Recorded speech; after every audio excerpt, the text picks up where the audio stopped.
You're listening to The Sizzle on Iron Skillet Radio and Iron Skillet Television.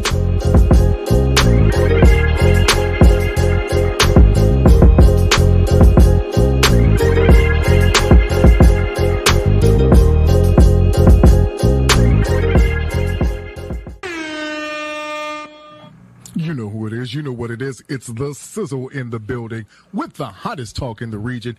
You know who gives you the hottest fire in the 219. Tonight, we're excited. We got a guest in the building today. Listen, if you haven't heard about this guest, then that means you weren't listening because I told you. I told all the people, Jay. You know, you always tell them all the time, but you know how people are. They get out here, they be like, well, you know, G Sizzle, he be talking this stuff, he be talking that stuff. You know, always used to be talking to me, and he got a hot guest coming. They be like, well, I don't know. Now, I told everybody today. Yeah. Now, and shout out again, I'm going to do a dedication and send this out to my godmother again. Yeah. Mary Ann Peterson, rest in peace. RP. It was an amazing day today. Saw a lot of friends, a lot of family, did a lot of running. And it's funny when you got people from the west side of Chicago, south side, and then you got the Indiana folk, and they all trying to come together.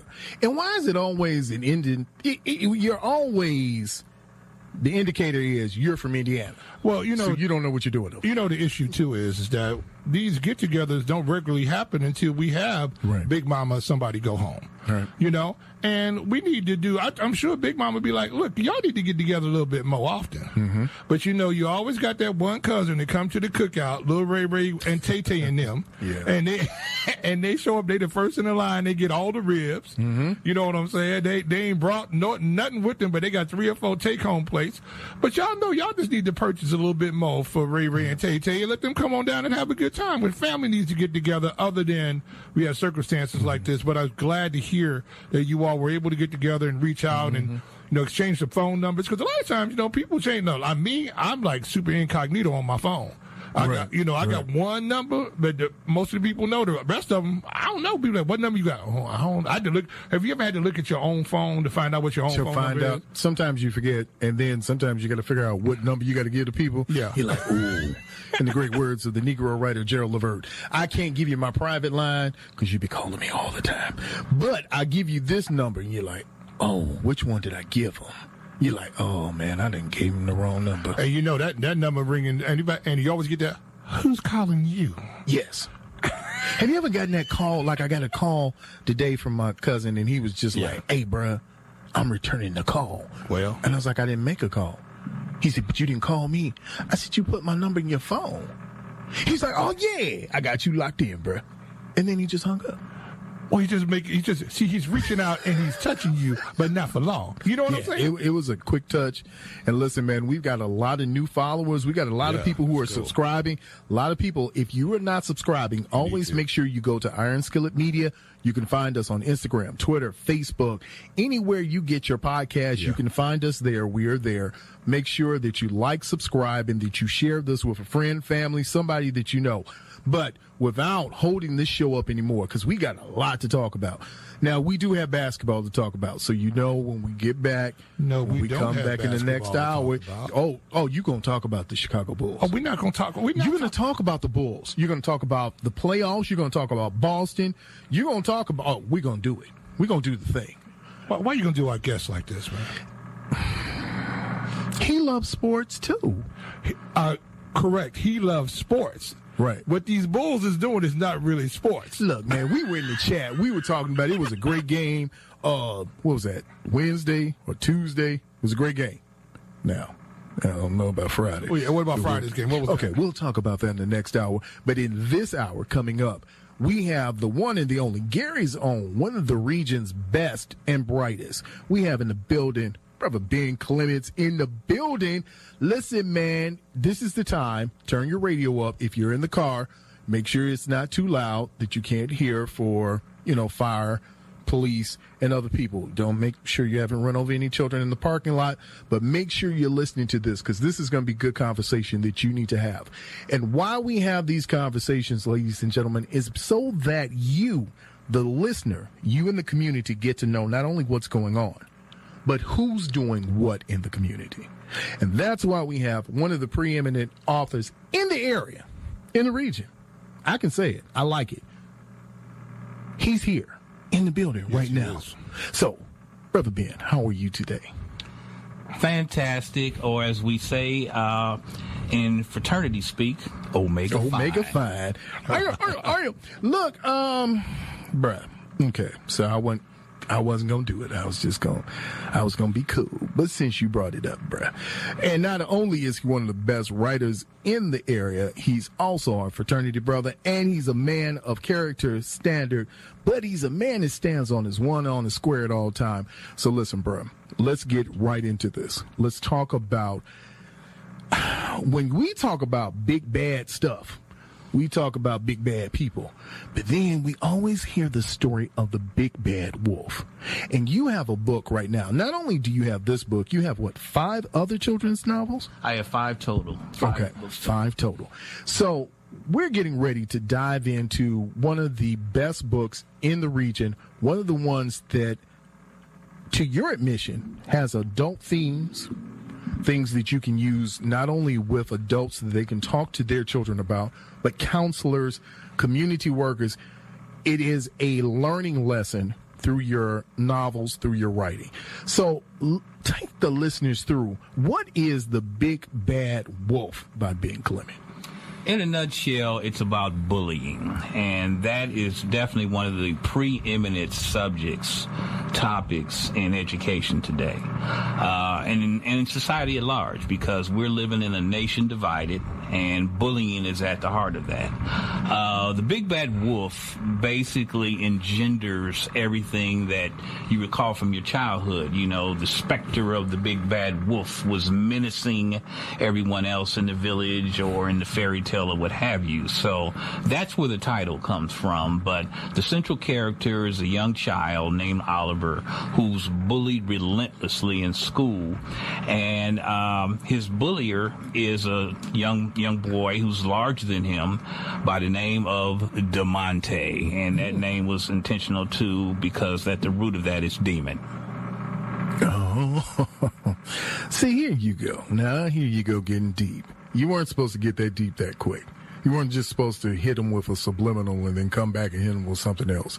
So, as we're going through this book, is this a book that's based, is this for elementary, junior high, high school? How does it fit within the lexicon of all of the rest of the books that you've done?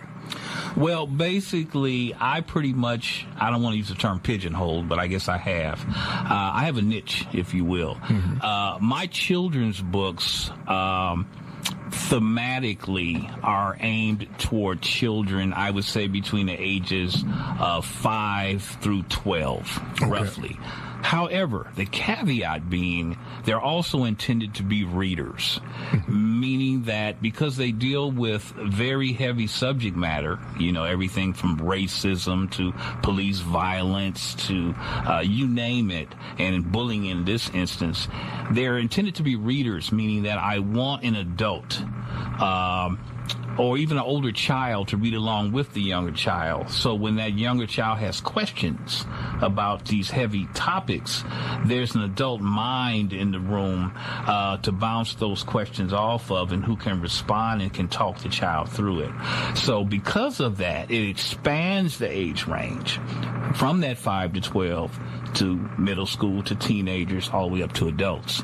And you'll see in my books a lot of the humor, the adults would get it way before the child does. Right. It's one of those things when we talk about emergent readers and we always discuss teaching to the margin or to the mean, but we don't focus in on those early readers, those who are progressive, those who are above average, those who are not the normal child. So you have a child who can pick up on the concepts, pick up on the small nuances of how it was said, how it was written, that they can then go back, ask the mother, grandmother, whoever's there, their instructor, someone, they can have this now conversation that opens that lane to say, well, if this happened, now you're going back, now you're going in you're looking at what they can actually process.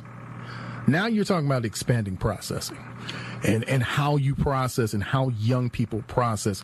Is that what your book, especially this book, especially when we talk about the Big Bad Wolf, was that one of the core tenets when you started writing this book? Did you really think, all right, let me get into that mind of that child, that young person, so that they start to expand not only their base of knowledge, but their questioning of what's going on in the world around them?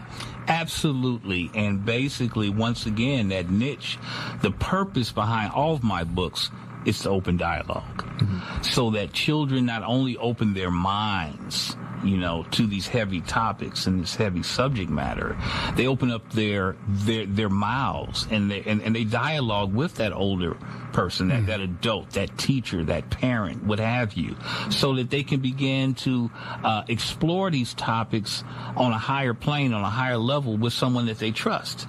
And then they can ask the tough questions and get the tough answers. And that's what this is all about. I'm looking through it, and I always, when I look at children's books, and I think we think children's books, light, fluffy, nothing too serious. But then I go back to Charles Schwartz, and I think about the Peanuts. And I start to think about how heavy some of those topics were, even though shrouded in the cartoon. You thought sometimes offset by Snoopy himself, one of the central characters. But Snoopy had so many nuances for someone who didn't say a word. The parents never said a word. You heard them, you knew what they were, but you had a world of children who were trying to navigate and figure out how this thing works.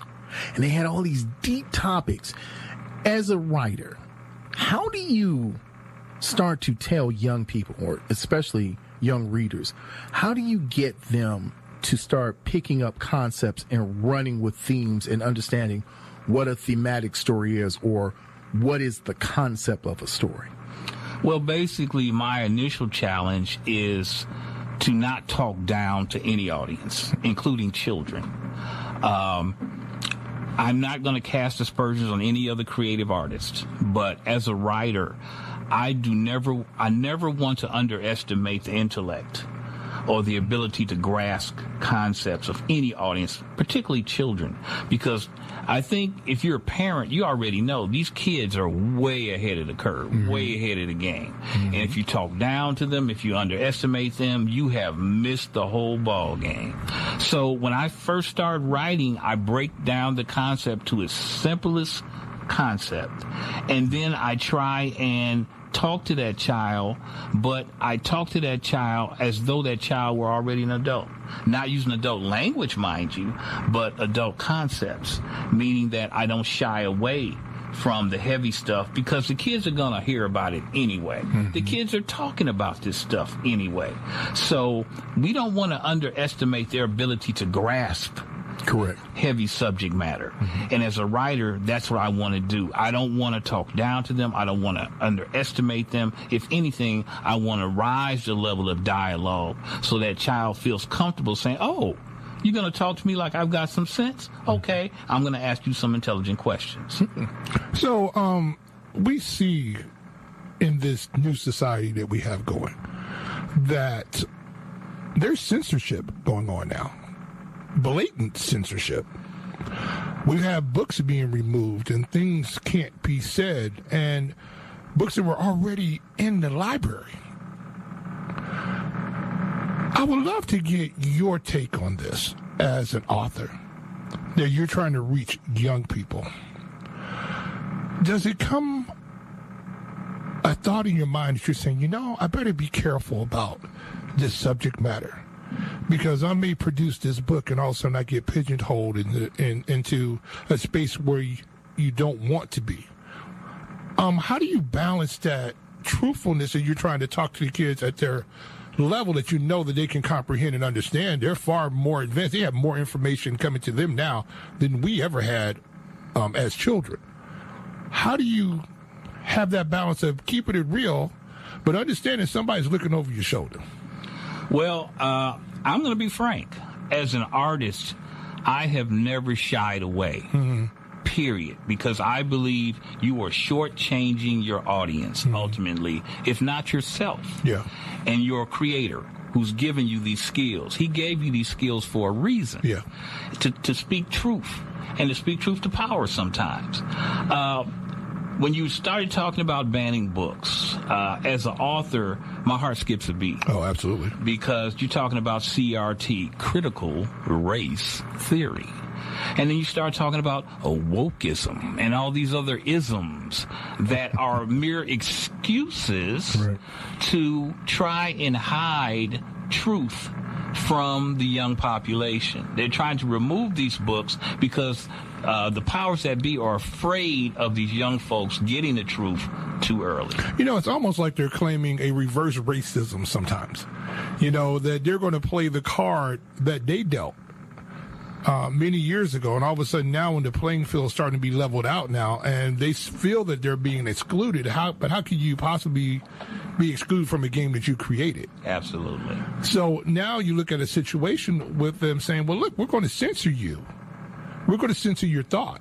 Because the one thing that they don't want to have happen is actually people do become awake again.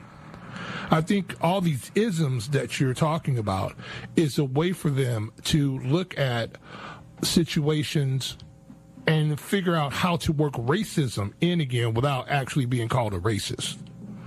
And I think that's what we see a lot of what's going on. And I'm just really excited about an author like yourself who's saying, hey, look, I've got something to say to our young people. This is something that they need. And I'm not concerned about what pushback I might get. Can you talk a little bit about that? I'm sure there's some people who've read your books before and they go, hey, sir, is that a proper, is this what our young people need to be hearing right now? I mean, Jack and Jill did fall down the hill after they got the pail of water. I think that's as much as we need to be covering about some violence going on. Can you talk a little bit about that? Just what it's like to be an author and you're talking with people who are saying, hey, sir, I don't know if that is some subject matter we need to breach. Can you talk a little bit about that? Absolutely. That's a great question and very prevalent because the book before Big Bad Wolf was Timmy Took a Knee. Okay. And basically that book was about Black Lives Matter. Okay. And the fact that Black Lives Matter being the civil rights movement of our time. Yes. Okay. Which is strong thought, and basically right in the crosshairs of CRT. This is information that the Governor Rick DeSantis of the world definitely do not want reaching our children. In that book, I delve deeply into the genesis of Black Lives Matter, the genesis of the civil rights movements, period, and how that whole instrument of protest is used by the powerless to confront power, okay? And the way Dr. King talked about, riot is the voice of the voiceless. Absolutely. That's what that is. But in that book, I share information about Emmett Till. I go back and talk about John Lewis and the Edmund Pettus Bridge and the violence that happened there. But here's the twist. Okay. And when I was writing it, this didn't happen until I actually started putting pen to paper, actually tapping on the keyboard. But anyway, I tell it from the perspective of a young black child, a young black female child, Tanisha. However, you don't really get to meet her until the latter part of the book. Okay. The early part of the book is spent entirely in an all-white school, all-white elementary school that she could not attend because she's black. Okay. So she begins to explain how her best friend, Timmy, who ultimately takes a knee at a protest rally, how he came to be at that protest rally and how he came into the mindset of protest, being a young white child. Okay? It tells that story, so it flips the whole discussion on its head. And really, I'm talking to white folks. Okay, it's black kids, it's a central black character, but I'm talking to white people because they're the ones who need to hear that message, because how are you going to have the oppressed stop the oppressor? Well, and the thing about this, I've heard this from non-melanated people, as my brother likes to call them. They wish things went back to the way they used to be, where things were much calmer and things like that. And I talk to them, and sometimes you talk about The times when I have to walk down the street with my head bowed? Is that the one you're talking about? Or when I have to ask if I can come in and get a sandwich? Are you talking about those good old days? You know, because those good old days might have been good for you. But for those of us that you didn't really concern yourself about because we weren't living next to you, we weren't in your neighborhoods, we weren't going to your schools, that it wasn't a problem. It's not a problem now until you see the thing that you helped create come walking down through the Gold Coast. And as you're walking your Chihuahua down the street to go get your coffee, there's an issue and a situation going on, but that's a seed you planted some 30, 40, 50 years ago when you took away proper education just because of the zip code that you ran. All these different type of situations. So I'm always very interested in, like you talked about earlier, about these isms. Because as soon as they put a tag on it, right, they take the power from it. And as you well aware, the Black Lives Matter movement got hijacked. Absolutely. When did it become militant? Well, basically, and that's a tough question, and because there's some inside baseball that went on with that too, with, you know, that I don't want to get too deep into, but there was some skullduggery that happened within that movement itself. However, the movement itself, the mindset of it, the spirit of that movement was pure. Yes, absolutely. That the fact that Black lives do matter, and it was a real historical fact that black men, particularly, mostly, were being assaulted by law enforcement. And that's where it came from. And we were losing our lives, and still are losing our lives in disproportionate numbers. And that's where the whole movement was birthed from, okay? Where it got flipped was because people took offense that black people would be so full of themselves to say that our lives matter. Mm-hmm. How dare you say that your lives matter? Black lives matter? What do you mean by that? Well, don't blue lives matter? Don't white lives matter? Correct. Don't brown lives matter? And that was never said that they don't. But the fact is, those other lives weren't dying at the numbers that black lives were. So that's why it had to be addressed head on. Now, all the other ramifications that happened within the movement that really flipped it on its head, too, are unfortunate. Yes. Unfortunate. And I think once money got involved, that had a lot to do with that as well, and that's unfortunate. However, the story that I tell, and I think young people need to pick up on, is that there was a reason behind Black Lives Matter. Yes. There was a purpose behind that whole civil rights movement, and it was about saving their lives. And that's what the whole theme of that book was. Well, you know what? It's so much that we've got to get into. We're going to get ready to go to break. But when we come back from break, one of the things that I wanted to talk to you about was going back to this issue and this theory. And is it just a theory when we talk about CRT? And how does it relate to children and what they're learning and how they're learning? We heard what's happening in Florida. It's becoming a problem now in Texas and other places. What is this? What should parents be looking for? How does this affect not only children in the classroom? How does this affect children on the football court, on the basketball court? How does this affect children moving forward?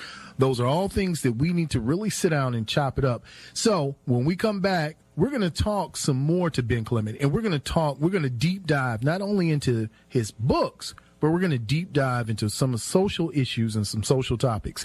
You're listening to The Sizzle here on WGVE 88.7 FM.